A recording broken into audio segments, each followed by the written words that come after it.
তো আমাদের সকলকে স্বাগত। আজকে আমরা অষ্টম শ্রেণীর প্রথম পর্যায়ক্রমিক মূল্যায়ন 2025 সালের ভূগোল বিষয়ের সম্পূর্ণ উত্তর সহ নমুনা প্রশ্নপত্র সেট 3 সম্পর্কে আলোচনা করব। তো চলো এই ভিডিওতে আমরা ক্লাস 8 এর ফার্স্ট ইউনিট টেস্ট 2025 জিওগ্রাফি সাবজেক্টের এই কোশ্চেন পেপারের উত্তরগুলো দেখে নিই। তো ফার্স্ট ইউনিট টেস্টে এবছর তোমাদের পূর্ণমান থাকবে 30 নম্বর এবং সময় দেওয়া থাকবে 1 ঘন্টা। এই প্রশ্নগুলোর পিডিএফগুলো আমাদের সহজ লেসন অ্যাপের মধ্যে দেওয়া আছে। অ্যাপের লিঙ্ক ডেসক্রিপশন বক্সে রয়েছে, সেখান থেকে তোমরা অ্যাপটিকে ডাউনলোড করে নিয়ে চাইলে প্রশ্নপত্রের পিডিএফ ফাইল সেখান থেকে নিতে পারো। তো দেখো প্রথমে কি দেওয়া আছে, 1 নম্বর দেখে বলা হচ্ছে সঠিক উত্তরটি নির্বাচন করে যে কোনো 6টি প্রশ্নের উত্তর লিখতে হবে। প্রথমে প্রশ্নের মান হচ্ছে 1 নম্বর করে 1 × 6 = 6। 1 নম্বর দেখে দাক্ষিণাত্য মালভূমির সৃষ্টির কারণ বিদার অগ্নুৎপাত, উদ্বেধী অগ্নুৎপাত, ক্ষয়ীভবন না পাত সঞ্চালন। তো দাক্ষিণাত্য মালভূমির সৃষ্টির কারণ হচ্ছে বিদার অগ্নুৎপাত। 2 নম্বর নিফে ও নিফেসিমার মাঝে যে বিযুক্তি অবস্থিত সেটা হচ্ছে মোহু, লেম্যান, গুটেনবার্গ না রেপিটি বিযুক্তি রেখায়। তো নিফে ও নিফেসিমার মাঝে যে বিযুক্তি রেখা অবস্থিত সেটা হচ্ছে গুটেনবার্গ বিযুক্তি রেখা। 3 নম্বর হচ্ছে আলোকদীপ্ত ভূমি বলতে বোঝায় মায়ানমার, নেপাল, ভুটান না শ্রীলঙ্কার। তো আলোকদীপ্ত ভূমি বলতে বোঝায় ভুটানকে। 4 নম্বর হচ্ছে সার্ক গোষ্ঠীর প্রথম অধিবেশন যে সালে হয় সেটা 1983, 1984, 1985 না 1986 সালে। সার্ক গোষ্ঠীর প্রথম অধিবেশন হয় যে সালে সেটা হচ্ছে 1985 সালে।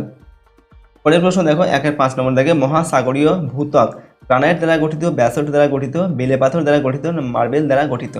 তো মহাসাগরীয় ভূত্বক হচ্ছে ব্যাসল্ট শিলা দ্বারা গঠিত।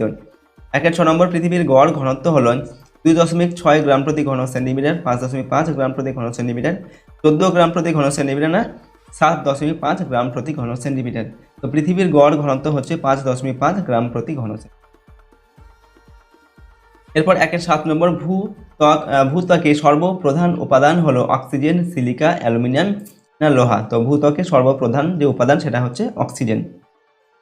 এরপর 2 নম্বর দেখে প্রশ্ন দেখো, 2-1টি শব্দে উত্তর দাও, যে কোনো 4টি লিখতে হবে। 1 × 4 = 4। 1 নম্বর দেখে মহিষ সঞ্চালন তত্ত্ব অনুসারে প্যানজিয়ার উত্তরের অংশকে কি বলে? উত্তর লিখবে মহিষ সঞ্চালন তত্ত্ব অনুসারে প্যানজিয়ার উত্তর অংশকে বলা হয় আঙ্গারাল্যান্ড। 2 নম্বর ক্যারেজ প্রথা অনুষ্ঠিত হয় কোন দেশে? তো ক্যারেজ প্রথা অনুষ্ঠিত হয় পাকিস্তানে, ঠিক আছে। 3 নম্বর দেখো প্রশ্ন, কোন দেশে ভূতাপ শক্তির ব্যবহার সবচেয়ে বেশি? এখানে উত্তর হচ্ছে আমেরিকা যুক্তরাষ্ট্রে ভূতাপ শক্তির ব্যবহার সবচেয়ে বেশি। 4 নম্বর ভুটানের সর্বোচ্চ পর্বতশৃঙ্গের নাম কি? তো ভুটানের সর্বোচ্চ পর্বতশৃঙ্গ হচ্ছে কুলা কাংরি, যার উচ্চতা 7528 মিটার। 5 নম্বর কোন বন্দর দিয়ে নেপালের বৈদেশিক বাণিজ্য সংঘটিত হয়? এখানে উত্তর লিখবে ভারতের কলকাতা বন্দরের মাধ্যমে নেপালের বৈদেশিক বাণিজ্য সংঘটিত হয়। 6 নম্বর শ্রীলঙ্কার প্রধান খনিজ সম্পদ কি? তো শ্রীলঙ্কার প্রধান খনিজ সম্পদ হচ্ছে গ্রাফাইট। ওকে, এরপরের প্রশ্ন হচ্ছে 3 নম্বর দাগে যে কোনো 2টি প্রশ্নের উত্তর লিখতে হবে। এখান থেকে প্রশ্নের মান 2 করে 2 × 4 নম্বর। 1 নম্বর দাগে মৃত্যু আগ্নেয়গিরি কাকে বলে? উত্তর লিখবে যে আগ্নেয়গিরিগুলি অতীতে তীব্র বিস্ফোরণ ঘটিয়েছে কিন্তু ভবিষ্যতে অগ্নুৎপাতের সম্ভাবনা কম তাদের মৃত্যু আগ্নেয়গিরি বলে, যেমন হচ্ছে মেক্সিকোর পারকুটিন। 2 নম্বর বহির্জাত শক্তি কাকে বলে? যেসব প্রাকৃতিক শক্তিসমূহ যেমন নদী, বায়ু, হিমবাহ, সমুদ্র তরঙ্গ প্রভৃতি প্রতিনিয়ত ভূপৃষ্ঠ ও ভূপৃষ্ঠের কাছাকাছি উপপৃষ্ঠীয় অংশে ক্রিয়াশীল থেকে ভূপৃষ্ঠ ও ভূপৃষ্ঠীয় অংশের পরিবর্তন ঘটিয়ে ভূমিরূপ গঠন করে আসছে তাদেরকে বহির্জাত প্রাকৃতিক শক্তি বলে। নেক্সট হচ্ছে 3 নম্বর দাগে সার্ক সম্বন্ধে সংক্ষিপ্ত বিবরণ দাও। তো ভারত ও তার প্রতিবেশী দেশগুলি মিলে শান্তি, স্থায়িত্ব ও অর্থনৈতিক প্রগতি এবং বাণিজ্যিক লেনদেনের বৃদ্ধির উদ্দেশ্যে যে সংস্থা গঠন করেছে তাকে দক্ষিণ এশীয় আঞ্চলিক সহযোগী পরিষদ বা south Asian association for regional cooperation বা সংক্ষেপে সার্ক বলা হয়। 4 নম্বর হচ্ছে নেপালের শিল্পের সংক্ষিপ্ত বিবরণ দাও। তো নেপালের বৃহত্তম শিল্প হলো পর্যটন শিল্প, এটি বিদেশি মুদ্রা অর্জনের বৃহত্তম উৎস। এছাড়া কাগজ, পাট, চিনি, চর্ম, সুতি বস্ত্র, দেশলাই প্রভৃতি তৈরির কারখানা আছে। 4 নম্বর দাগে যে কোনো 2টি প্রশ্নের উত্তর দাও। এখানে প্রশ্নের মান 3 নম্বর করে 3 × 6 নম্বর দেওয়া আছে 2টি প্রশ্নের জন্য। 1 নম্বর দাগে বাংলাদেশের কৃষি ও শিল্পের সংক্ষিপ্ত বিবরণ দাও। তো বাংলাদেশ একটি কৃষি প্রধান দেশ। বাংলাদেশে বহু কৃষিজ ও বনজ শিল্প গড়ে উঠেছে। পাট বাংলাদেশের প্রধান শিল্প, প্রায় 80টির কাছাকাছি পাটকল ঢাকা, নারায়ণগঞ্জ, খুলনা, চট্টগ্রাম সহ বিভিন্ন শহরে গড়ে উঠেছে। এখানকার প্রধান ফসলগুলি হলো ধান, পাট, ভুট্টা, গম, জোয়ার, কার্পাস, চা, আখ এগুলো। নেক্সট হচ্ছে 2 নম্বর দাগে ভূমিকম্পের প্রাকৃতিক কারণগুলি উল্লেখ করো। তো ভূমিকম্পের প্রাকৃতিক কারণগুলি হচ্ছে 1 নম্বর পাতের চলনজনিত ভূমিকম্প। পৃথিবীর ভূত্বক কতগুলি ছোট বড় চলনশীল পাতের সমন্বয়ে গঠিত। এইরকম 2টি পাতের পরস্পরের দিকে বা পরস্পরের বিপরীত দিকে চলনের ফলে পাত সীমানা বরাবর ভূমিকম্প হয়ে থাকে। 2 নম্বর হচ্ছে অগ্নুৎপাত জনিত ভূমিকম্প। আগ্নেয়গিরি থেকে অগ্নুৎপাতের সময় ভূমিকম্প অনুভূত হয়। 3 নম্বর কারণ ধস। ভূপৃষ্ঠের উপরিভাগে বিশেষত পার্বত্য অঞ্চলে যখন ধস নামে এবং তার ফলে খাড়া ঢাল বরাবর বিশাল পাথরের স্তূপ প্রবল বেগে নিচে পতিত হয়, তখন তার প্রভাবে ভূমিকম্প অনুভূত হয়। তো এইগুলো হচ্ছে ভূমিকম্পের প্রাকৃতিক কারণ। এবার পরের প্রশ্ন 3 নম্বরে দেখো, অপসারী পাত সীমানাকে গঠনকারী পাত সীমানা বলা হয়। এটা ব্যাখ্যা করে লিখতে হবে। তো অপসারী পাত সীমানা বরাবর দুটি পাত পরস্পরের থেকে দূরে সরে গেলে মাঝের ফাটল বরাবর অভ্যন্তর থেকে উত্তপ্ত গলিত পদার্থ উঠে এসে শীতল ও কঠিন হয়ে নতুন মহাসাগরীয় ত্বক আর মধ্য সামুদ্রিক শৈলশিরা তৈরি হয়। এই কারণে এই ধরনের অপসারী পাত সীমানাকে গঠনকারী পাত সীমানা বলে। পরের প্রশ্ন দেখো 5 নম্বর দেখে, যে কোনো দুটি প্রশ্নের উত্তর দাও। প্রশ্নের মান এখানে 5 নম্বর করে, 5 দুগুণে 10 নম্বর দেওয়া আছে। 5-এর 1 নম্বর দেখে, উদাহরণ সহ অভিসারী পাত সীমানায় ভূগাঠনিক প্রক্রিয়ার বিবরণ দাও। ঠিক আছে, উত্তর লিখবে দেখো, অভিসারী বা বিনাশকারী পাত সীমানা, যে সীমানা বরাবর দুটি পাত পরস্পর মুখোমুখি এগিয়ে আসে তাকে অভিসারী পাত সীমানা বলে। এর বৈশিষ্ট্য কি? এই পাত সীমানার বৈশিষ্ট্যগুলি হচ্ছে, 1 নম্বর, ভূমিরূপ কীরকম? এক্ষেত্রে দুটি পাত পরস্পরের দিকে এগিয়ে এলেন তাদের মধ্যে অপেক্ষাকৃত ভারী পাতটি পাতলা হালকা পাতের নিচে প্রবেশ করে, ফলে সেখানে দ্বীপপুঞ্জ প্রভৃতি সৃষ্টি হয়। আবার দুটি পাতের মধ্যে সংঘর্ষ হলে তাদের মধ্যবর্তী পলিরাশিতে ভাঁজ পড়ে ভঙ্গিল পর্বতশ্রেণী সৃষ্টি হয়। 2 নম্বর হচ্ছে পাতের বিনাশ। এই প্রকার পাত সীমানায় ভূমিকম্প, অগ্নুৎপাত ঘটে এবং ভূত্বকীয় পাতের বিনাশ হয়। উদাহরণ হচ্ছে ইউরেশীয় ও ভারতীয় এই দুটি পরস্পরমুখী পাত সীমানা অভিসারী পাত সীমানার অন্তর্গত। তো এর সঙ্গে তোমরা এই অভিসারী পাত সীমানার যে চিত্র সেটা কিন্তু অঙ্কন করবে। ঠিক আছে, এরপরের প্রশ্ন হচ্ছে দেখো 5-এর 2 নম্বর দেখো, উৎপত্তি ও গঠন অনুসারে আগ্নেয় শিলার শ্রেণী বিভাগ করো। তো সৃষ্টির বিভিন্নতা অনুসারে আগ্নেয় শিলাকে মোটামুটি দুটি ভাগে ভাগ করা যায়। একটা হচ্ছে নিঃসারী, একটা হচ্ছে উদ্বেধী আগ্নেয় শিলা।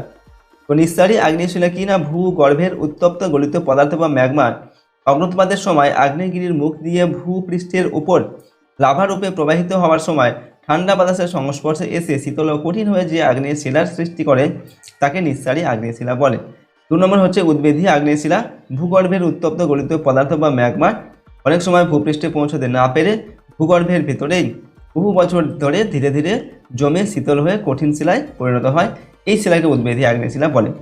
ঠিক আছে, এই উদ্বেধী আগ্নেয় শিলার আবার শ্রেণীবিভাগ রয়েছে। উদ্বেধী আগ্নেয় শিলা আবার 2 ধরনের হয়, একটা হচ্ছে পাতালিক এবং উপপাতালিক উদ্বেধী শিলা। পাতালিক শিলা কিনা, উত্তপ্ত গলিত পদার্থ ভূপৃষ্ঠের অনেকটা নিচের দিকে অতি ধীরে ধীরে বহু বছর ধরে শীতল, কেলাসিত ও কঠিন হলে তাকে পাতালিক শিলা বলে। গ্রানাইট উদ্বেধী পাতালিক শিলার একটা উদাহরণ। এরপরে হচ্ছে উপপাতালিক শিলা কি, উত্তপ্ত গলিত পদার্থ ভূপৃষ্ঠে পৌঁছাতে না পেরে ভূত্বকের অল্প নিচে বা ভূত্বকের ফাটলের মধ্যেই শীতল এবং কঠিন হয়ে শিলায় পরিণত হলে তাকে উপপাতালিক শিলা বলে। ঠিক আছে, তো এর উদাহরণ, উপপাতালিক শিলার উদাহরণ হচ্ছে ডোলেরাইট এবং পরফাইরি, এই শিলার উদাহরণ। নেক্সট হচ্ছে আর একটা প্রশ্ন 5-এর 3 নম্বরে দেখে, পৃথিবীর অভ্যন্তর ভাগের প্রধান 3টি স্তরের নাম উল্লেখ করে যে কোনো একটি স্তরের বিবরণ দাও। তো পৃথিবীর কেন্দ্র থেকে ভূপৃষ্ঠ পর্যন্ত স্তরগুলিকে প্রধানত 3টি ভাগে ভাগ করা যায়। একটা হচ্ছে কেন্দ্রমণ্ডল, একটা হচ্ছে গুরুমণ্ডল, আর একটা হচ্ছে শিলামণ্ডল। ঠিক আছে, এখানে আমরা যে কোনো একটি ভাগ সম্পর্কে আমাদের বিবরণ দিতে বলা হয়েছে। কেন্দ্রমণ্ডল সম্পর্কে আমরা লিখছি। তো গুরুমণ্ডলের নিচে এবং পৃথিবীর কেন্দ্রের চারিদিকে বেষ্টনকারী সর্বাধিক ঘনত্বযুক্ত স্তরকে কেন্দ্রমণ্ডল বলে। কেন্দ্রমণ্ডলের বৈশিষ্ট্যগুলো কীরকম না, এর গভীরতা হচ্ছে গুরুমণ্ডলের নিচে 2900 কিমি থেকে পৃথিবীর কেন্দ্র 6370 কিলোমিটার গভীরতা পর্যন্ত কেন্দ্রমণ্ডল বিস্তৃত। এই স্তরটি প্রায় 3470 কিলোমিটার পুরু। ঠিক আছে, এরপর এর উপাদান কি না, এই স্তর অত্যন্ত ভারী নিকেল ও লোহা দিয়ে গঠিত বলে একে নিফে বলা হয়। ঠিক আছে, উষ্ণতা কত এই স্তরের গড় উষ্ণতা হচ্ছে 5000 ডিগ্রি সেলসিয়াস। নেক্সট হচ্ছে ঘনত্ব। এই স্তরের ঘনত্ব সবচেয়ে বেশি, গড় ঘনত্ব প্রায় 9.1 থেকে 13.1 গ্রাম প্রতি ঘন সেন্টিমিটার। বিজ্ঞানীরা কেন্দ্রমণ্ডলকে 2টি অংশে ভাগ করেছেন। একটা হচ্ছে বহিঃকেন্দ্রমণ্ডল। 2900 থেকে 5100 কিলোমিটার গভীরতা রয়েছে বহিঃকেন্দ্রমণ্ডল। এর তাপ ঘনত্ব অন্তঃকেন্দ্রমণ্ডলের তুলনায় কম হওয়ায় এখানে পদার্থ অর্ধেক কঠিন অবস্থায় আছে। ঠিক আছে, আর অন্তঃকেন্দ্রমণ্ডল হচ্ছে পৃথিবীর কেন্দ্রের চারিদিকে বেষ্টন করে আছে অন্তঃকেন্দ্রমণ্ডল। এর গভীরতা হচ্ছে 5100 থেকে 6370 কিলোমিটার। এই স্তরের তাপ ও ঘনত্ব সবচেয়ে বেশি, অত্যধিক চাপে এই পদার্থগুলি এখানে কঠিন অবস্থায় আছে। ঠিক আছে, এইভাবে আমরা লিখলাম। দেখো পৃথিবীর অভ্যন্তর ভাগের যে কোনো একটা বিবরণ আমরা কেন্দ্রমণ্ডল সম্পর্কে লিখলাম। ওকে, তো এই ছিল তোমাদের ক্লাস 8-এর ফার্স্ট ইউনিট টেস্ট 2025 জিওগ্রাফি সাবজেক্টের একটি মডেল কোশ্চেন পেপারের সম্পূর্ণ উত্তর। প্রশ্নোত্তরগুলো তোমরা ভালোভাবে মুখস্থ করে নেবে এবং প্র্যাকটিস করবে। এগুলো তোমাদের প্রথম ইউনিট টেস্টের জন্য কিন্তু খুবই গুরুত্বপূর্ণ প্রশ্নোত্তর। আর এর পিডিএফ ফাইল আমাদের সহজ লেসন অ্যাপের মধ্যে দেওয়া থাকবে। অ্যাপের লিঙ্ক ডেসক্রিপশন বক্সে দেওয়া আছে, সেখান থেকে তোমরা অ্যাপটিকে ডাউনলোড করে চাইলে প্রশ্নোত্তরের পিডিএফগুলো নিতে পারো। ঠিক আছে, আর যদি এই চ্যানেল নতুন হয়ে থাকে অবশ্যই চ্যানেলটিকে সাবস্ক্রাইব করে রাখবে এবং পাশের বেল আইকনে প্রেস করে অল অপশানটিকে সিলেক্ট করবে। ভিডিওটিতে অবশ্যই লাইক করবে, ভিডিওটিকে বন্ধু-বান্ধবের সঙ্গে শেয়ার করবে, কমেন্ট বক্সে অবশ্যই তোমাদের মতামত লিখে জানাবে। তো চলো আজকে আমরা ভিডিওটিকে এখানেই শেষ করছি। সম্পূর্ণ ভিডিওটি দেখার জন্য অসংখ্য ধন্যবাদ।